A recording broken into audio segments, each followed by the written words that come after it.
Bonjour et bienvenue dans la rubrique podcast de Vision Times.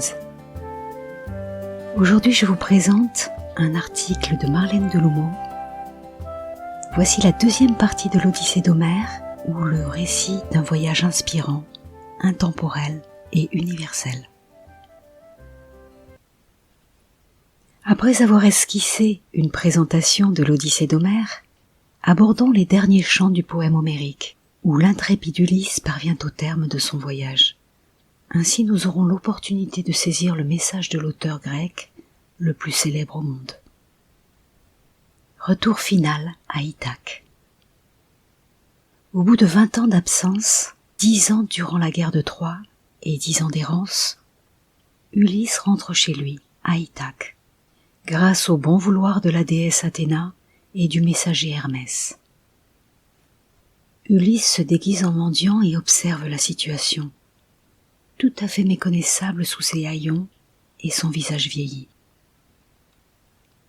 Depuis son départ, une centaine de prétendants tapageurs occupent le terrain. Assoiffés de pouvoir, ils briguent le royaume d'Ithaque. Ils espèrent obtenir la main de la belle Pénélope, dont le mari Ulysse passe pour mort. Pénélope, persuadée que son époux vit encore, leur résiste.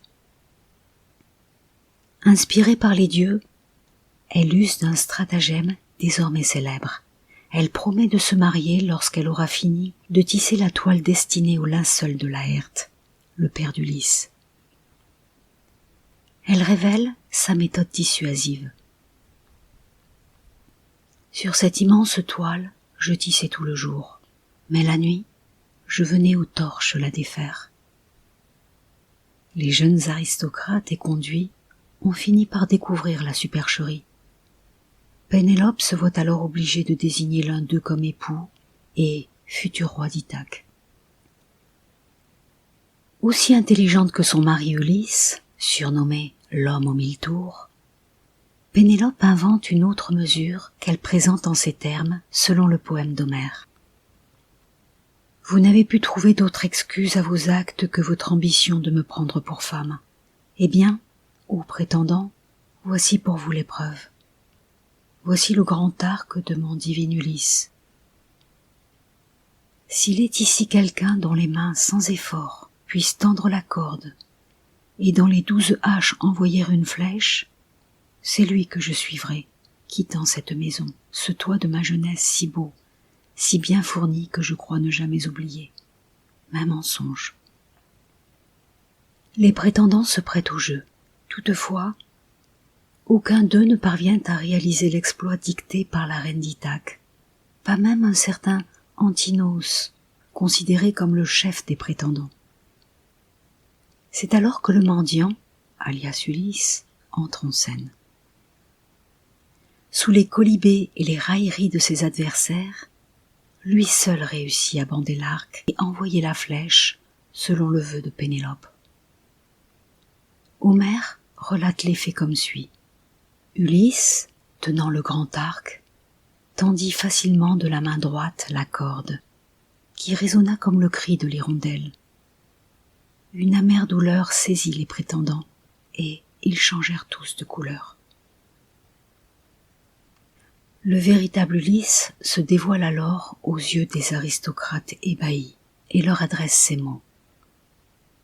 Vous ne pensiez pas que je reviendrais un jour au pays des Troyens, dans ma demeure. Vous pilliez ma maison, et moi vivant, vous faisiez la cour à ma femme, ne redoutant ni les dieux qui habitent le large ciel, ni la vengeance des hommes qui viendront. Maintenant, sur vous tous la mort est suspendue. Ainsi donc, un à un, tous les prétendants sont exécutés par Ulysse. Antinos, le plus brutal d'entre eux, fut frappé le premier. Les retrouvailles d'un couple mythique.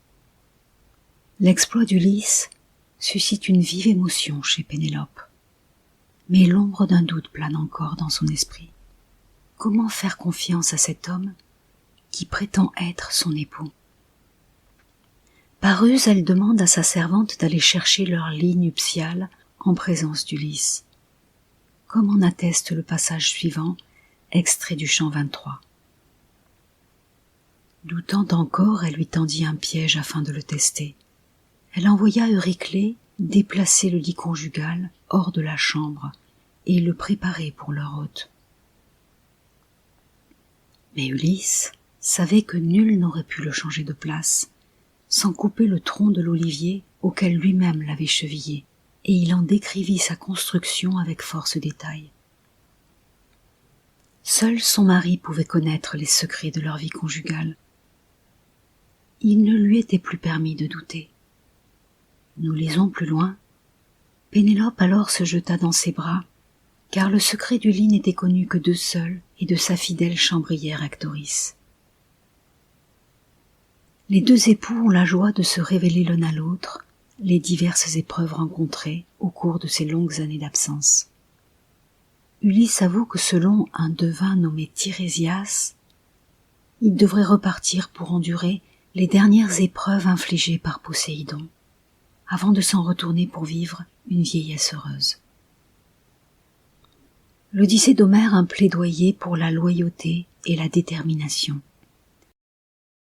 L'Odyssée d'Homère dépeint deux vertus majeures, la loyauté et la détermination, incarnées à merveille par les deux personnages clés, Ulysse et Pénélope.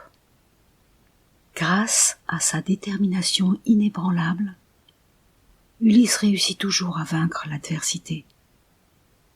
Il a toujours montré la volonté ferme de retourner à Ithaque et de retrouver son épouse. Par ailleurs, il sait faire preuve d'une détermination sans faille. À ce titre, conscient du danger que représente le chant des sirènes, il consent à rester sur son bateau, mais dit « Attachez-moi solidement au mât, afin que je puisse écouter leur chant sans succomber. » En outre, face à la belle Calypso lui promettant l'immortalité pour le retenir, il préfère renoncer au confort et affirme son attachement à sa patrie et son foyer. Il développe. « Déesse vénérable, je sais bien que Pénélope te cède en beauté et en stature. Pourtant je souhaite et je désire chaque jour rentrer chez moi et voir le jour de mon retour. »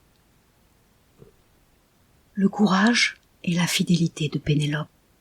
Quant à Pénélope, sa fidélité est devenue légendaire. Le métier à tisser qu'elle confectionnait le jour et défaisait la nuit pour duper ses fameux prétendants s'appelle le syndrome de Pénélope. La fiction homérique aura inspiré la science moderne qui nomme une réalité existant bel et bien. Le personnage du roi Agamemnon, autre héros grec, rend hommage à la reine Pénélope dans le chant 24. Quelle honnêteté parfaite dans l'esprit de la fille d'Icare, en cette Pénélope qui n'oublia jamais l'époux de sa jeunesse. Selon les sources, le courage de Pénélope, seule au monde face au harcèlement incessant des prétendants, s'apparente au courage d'Achille, héros de l'Iliade, poème associé à l'Odyssée. Avec des personnages et des situations criant de vérité, l'Odyssée d'Homère a traversé les siècles. Cette œuvre millénaire n'a-t-elle pas de quoi nous inspirer ?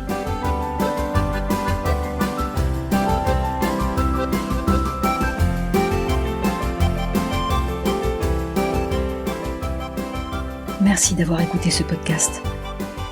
Et s'il vous a plu, n'hésitez pas à le partager. Vous pouvez nous retrouver sur Spotify, Arcor. L'extrait de musique que vous avez écouté nous est gentiment offert par l'artiste Tony Chen, que vous pouvez retrouver sur YouTube.